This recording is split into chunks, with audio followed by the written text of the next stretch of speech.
Olá pessoal, sou o Gustavo, estudante de Física da Universidade Federal de Juiz de Fora.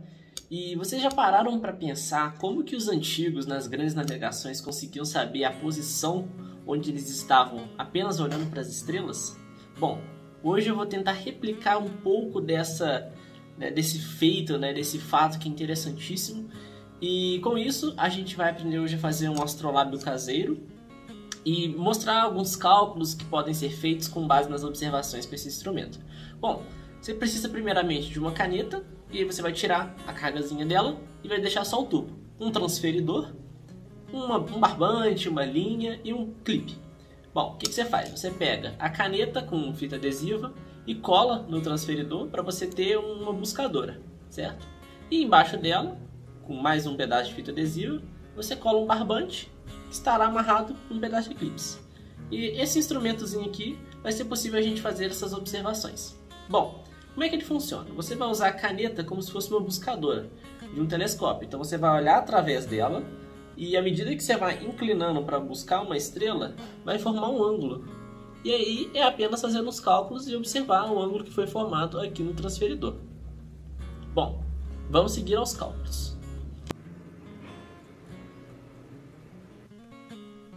Bom, pessoal, para fazer os cálculos, primeiro a gente precisa ter um mapa celeste, certo? Porque a gente vai ter informações sobre as estrelas. Então, para isso eu tenho esse aqui, é o SFA Star Chart, e ele é dividido nesses 4 mapas aqui. Por quê? Uma esfera, ela não pode ser planificada, né? Eu não consigo fazer uma projeção perfeita de uma esfera. Então a gente separa ela em áreas que facilita a gente a fazer essas observações. Então, para isso eu tenho esses dois aqui, que são a parte do meio do céu. E esses aqui de cima, né, o Northern Region, que é o polo norte celeste, e esse que a gente vai usar, que é o polo sul celeste. Bom, o que acontece para ler esse mapa? Né? A gente tem aqui as datas, como a gente fez a observação no mês de dezembro, então a gente pegou datas do mês de dezembro. E o que essas datas significam? Significa que às 8 horas da noite, no dia 6 de dezembro, aqui por exemplo, às 8 horas da noite, no dia 6 de dezembro, essa linha, certo? Vou fazer uma linha aqui, ó. Essa linha vermelha que eu vou fazer aqui, ela corresponde ao topo do céu. Então, quando eu for olhar para o topo do meu céu, olhar completamente para cima, essa linha aqui que vai estar passando. Então, qual que vai ser o objetivo? A gente achar uma estrela brilhante no mês de dezembro, no caso aqui é Archna, que é uma bem brilhante, certo? Porque a bolinha dela está bem grande. E aí, eu consegui uma data aproximada para eu poder fazer uma medição onde essa estrela vai estar alinhada com o meu polo sul celeste. E aí, como é que você pode fazer isso para outros cálculos, né? Não querer uma estrela específica. Bom, a gente sabe que cada uma dessas divisões corresponde a 1 hora. Então, a cada 1 hora, essa parte do céu ela vai mexer um pouquinho, certo? Vai mexer esse correspondente a esse pedaço daqui. Então, a gente pode fazer essa previsão para 7 horas da noite, 7h30, de madrugada também. E como é que eu sei onde o horizonte passa? É só contar na data onde eu estou, certo? Eu faço a linha aqui da data onde eu estou. E aí eu conto 6 para cada lado, né? Eu conto 6 horas de um lado, 6 horas do outro. Então, 1, 2, 3, 4, 5, 6. Então aqui vai estar meu horizonte. E a mesma coisa do outro lado, né? No caso ele vai coincidir aqui com essa reta de cá. Então esse aqui vai ser o meu céu, ok? Bom, dito isso, a gente já sabe que Archna vai estar nessa posição. E agora a gente precisa saber qual é o ângulo que essa estrela vai fazer. Para isso é só pegar um compasso, certo? Você pega um compasso, pega a estrela Archna e joga uma distância aqui nessa retinha, certo? Eu já fiz isso com um compasso, deu um valor de 33 graus. Então quer dizer que Archna está a 33 graus do polo sul celeste. E aí a gente faz as contas. E a gente sabe que o céu ele pode ser tratado como uma esfera, certo? A gente pode tratar o céu como uma esfera perfeita. E o observador ele está no centro dessa esfera. Então aqui ó, eu vou ter uma pessoa, no caso eu que estou observando, eu vou estar no centro dessa esfera, certo? E o que vai ser? Como é que vai funcionar? A cada grau que eu descer do equador, então se eu descer a 1 grau do equador, o meu polo sul celeste ele vai subir 1 grau. Se eu subir no equador, aí vai ser o polo norte celeste que vai subir no céu. Então, vamos dizer que eu estou a um ângulo X do polo no polo sul, certo? No hemisfério sul. e aqui eu vou ter o ângulo x em relação ao Equador. E aí, o meu polo sul celeste, aqui eu vou colocar PSC de polo sul celeste, também vai subir esse mesmo ângulo no céu. Então, por isso que a gente vai fazer essa medição, que com o ângulo da estrela e o ângulo de diferença entre ela e o polo sul celeste, a gente vai poder saber qual que é a nossa distância até o Equador. Bom, para isso, o que a gente vai fazer de cálculo? A gente sabe que aquela estrela ela vai estar a 33 graus de distância do polo sul. Então, qual que vai ser a minha distância total? É só fazer uma relação simples entre os ângulos. Então, a minha distância do Equador vai ser o ângulo que eu medi, certo?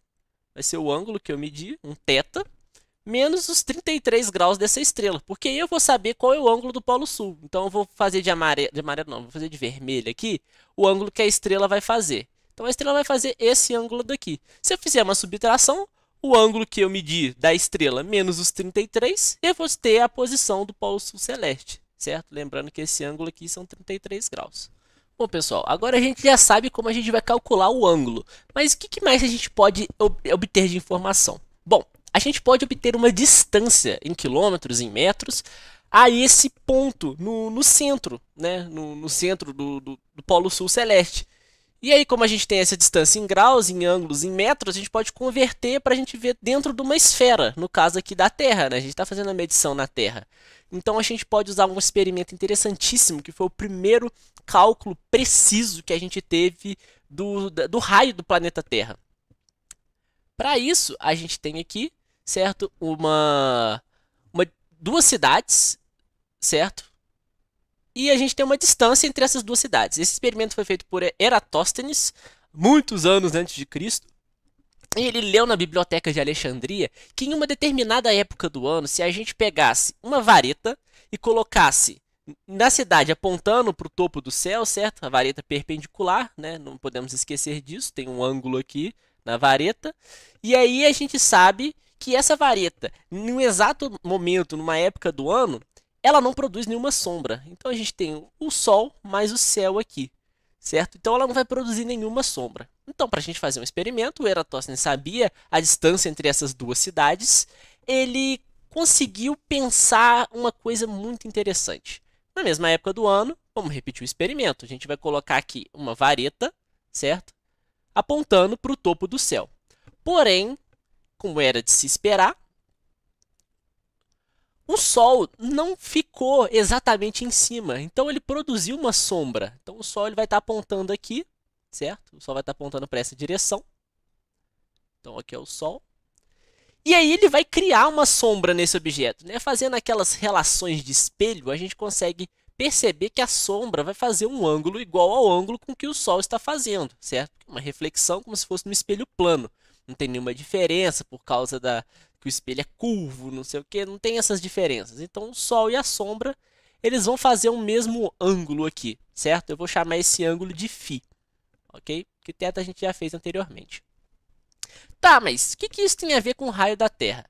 Bom, a gente percebe por semelhança de triângulos que se a gente pegar as distâncias entre essas duas cidades, considerando a Terra uma esfera perfeita, a gente sabe que o raio, né, da Terra, do centro da Terra até essas cidades é um valor fixo, é um valor R fixo. E esse ângulo, por semelhança, justamente, né, semelhança dos ângulos mesmo, é esse φ. Olha, então aí a gente já pode aplicar elementos matemáticos para a gente poder saber qual que vai ser, né, essa distância, qual que vai ser o raio da Terra. Bom, para isso, o que foi feito? Foi lembrado que uma relação importantíssima, que o arco, né, no caso aqui esse pedacinho de circunferência aqui, ele vai ser igual a um ângulo, certo? Um ângulo vezes o raio. Certo? Um ângulo vezes o raio. Olha só que interessante. Então a gente tem um arco que vai ser a distância entre essas duas cidades, né? A gente vai ter o ângulo que a gente vai medir na sombra e a gente vai ter o raio da Terra. Então se a gente fizer uma manipulação matemática simples, o raio é igual ao arco dividido pelo ângulo, certo? Tá, e o que isso vai ser importante para a gente poder decidir no nosso experimento a circunferência e tudo mais? Bom, Ok, a gente quer fazer essa relação para a gente saber a distância entre as duas cidades. No caso de Eratóstenes ele já sabia, mas para o nosso cálculo aqui do experimento a gente vai ter que usar essa informação. Mas para isso a gente precisaria do raio da Terra. Então como que foi feito? Como ele já sabia essa circunferência, então ele não precisou aplicar essa relação. Ele precisou fazer uma outra. Ele fez uma regra de 3 de proporção bem simples para a gente poder saber, né, o que está acontecendo ali. Então qual que vai ser a proporção? A gente tem uma medida φ, nossa, meu φ ficou feio, uma medida φ, que a gente vai medir na sombra, certo? Está para 300, né? Está para uma distância, né? Do caso que é a distância, que é aquele arco que a gente está sabendo, né? Que é a distância entre as cidades, dividido pela circunferência total da Terra. Então, como a gente está considerando ela uma esfera perfeita, a gente sabe que φ é igual à distância, enquanto 360 vai ser igual à circunferência da Terra. Tá, mas como é que a gente vai saber agora a circunferência da Terra? Como é que isso vai ter a ver com o cálculo do raio? Bom, é só a gente lembrar da matemática que a circunferência é igual a 2πr, né? Para aqueles, né, mais entusiastas na matemática, a gente pode calcular essa circunferência em coordenadas polares. A gente faz um raiozinho e um elemento infinitesimal de ângulo de φ. Para calcular o arco, ele vai ser, certo, um r de θ, né? No caso aqui da coordenada polar que eu estou usando, um r de θ. Esse é uma parte infinitesimal, certo? É um dc, né? Infinitesimal. Para a gente ter o ângulo total na circunferência, a gente faz uma integral de linha. Então, uma integral de linha de 0 a 2π, certo? Aqui num caminho fechado, que no caso é a circunferência, de r de θ, que vai ser igual a 2πr, certo? Essa é a parte matemática de onde vem esse raio. Bom, ok. Então a gente já sabe que a circunferência é 2πr. Tranquilo. E agora? Agora a gente vai fazer o seguinte, fazer essa relação do ângulo que foi encontrado por Eratóstenes. Eratóstenes encontrou pela sombra que é igual a 7,2 graus. Certo? Esse foi o experimento dele. Substituindo ali em cima, a gente tem que 7,2 graus dividido por 360 graus é igual à distância que ele sabia entre as duas cidades. Vou colocar aqui distância entre Alexandria e Siene. É igual à circunferência da Terra, que é igual a 2πr. Então aqui, ó, tem o r, só fazer o cálculo matemático e a gente vai saber aqui exatamente qual que vai ser essa distância, certo? Isso é interessantíssimo. A gente pode converter esses valores para radianos e aí esse 360 some com 2π. Mas isso aí é o trabalho matemático, deixo de exercício para vocês que querem manipular isso. E aí, com isso, foi encontrado que o raio da Terra, naquela época, ele encontrou que o raio da Terra é 6.247 quilômetros. Certo? Ele não encontrou em quilômetros, ele encontrou na distância que eles tinham lá naquela época. Mas a gente sabe hoje em dia que é 6.370 quilômetros. Olha só que bacana, como ele teve uma margem de erro muito pequenininha, de poucos quilômetros, né, para o raio da Terra. É o cálculo mais preciso que a gente tem. Então a gente vai usar esse valor do raio para a gente poder encontrar uma distância em quilômetros de onde eu estou fazendo a minha medição na estrela até o Equador. Vamos aos cálculos. Bom, pelas minhas observações, eu vou mostrar agora como é que foram feitas as observações e qual é a visão do observador enquanto ele está vendo as estrelas. Bom, pessoal, só para narrar aqui, né, eu tô olhando agora para uma estrela qualquer, só para a gente ter uma ideia do ângulo, e aí eu tô fixando, né, deixando ele estabilizar depois que eu ver a estrela, que aí eu consigo forçar o clipe para poder ver qual é o ângulo, né, e não balançar mais. Bom, agora aqui a gente vai ver uma visão lateral de como é que fica, então eu observando. E aí, como é que o clipe fica, né? Tem que esperar estabilizar para poder pegar a medição. Bom, agora vou mostrar a visão do observador. Primeiramente aí Júpiter, né? Aparecendo aí bem pequenininho, e depois a Lua. Comecei a buscar. O bom da caneta é isso, né? Você vê só aquilo e ponto exato. Então aumenta bastante a precisão do instrumento. A Lua aí, que bonita. Em mente, a gente tem algumas medições interessantes. Bom, para Archana, a gente descobriu que o ângulo θ lá de cima aqui, ó, vamos relembrar aqui, deixa eu voltar aqui, ó. Aqui em cima, ó, a gente tem o ângulo θ, quer ver? Olha só, tem o ângulo θ aqui E eu descobri lá nas medições que esse ângulo θ foi de 58 graus aproximadamente. Lembrando que a gente tem mais ou menos 1 grau de erro, tá? De incerteza no nosso ângulo aqui. Ok, tem essa medição. Vamos fazer o cálculo. A distância em graus vai ser igual a 58 graus menos 33 graus, que isso vai dar 25 graus. Então a gente sabe que a gente está a 25 graus abaixo do Equador. E se a gente fizer um cálculo com o nosso arco e ângulo, certo? A gente sabe que o arco é igual a 2π dividido por 15, né? Que são esse ângulo aqui que a gente encontrou, que é o 25 graus, vezes o que a gente achou lá do ângulo, né? Lá no experimento de Eratóstenes, a gente achou a circunferência, perdão. A circunferência, e aí depois a gente foi e encontrou o raio. Então, para isso, o raio a gente vai usar do experimento dele, certo? Que é um método mais caseiro, que a gente só precisa de um pedaço de pau, um sol e uma data específica. E aí a gente encontra um valor para esse arco que é de 2.616,700 e pouquinhos quilômetros. Tá, e o que isso quer dizer? Bom, a gente tem aqui uma precisão no ângulo, seguindo um GPS, de mais ou menos 3 ou 4 graus, tá? Se a gente considerar a incerteza aqui do instrumento com essa incerteza do cálculo, deu 4 graus de diferença, certo? E quais as implicações dessa diferença? Bom, a gente tem alguns problemas, né, quando a gente vai fazer esses cálculos. Primeiro que a gente está adotando valores exatos, então a Terra é uma esfera perfeita, a gente adotou isso para calcular o raio, a gente tem uma incerteza da própria medida do Eratóstenes, a gente tem lá no mapa celeste, quando a gente for fazer as observações, eu vou trocar aqui para cima, você vê que o ponto de Archna, ele é muito grande, então a gente não tem uma precisão muito exata de qual que é esse ângulo, ele pode ter uma variação.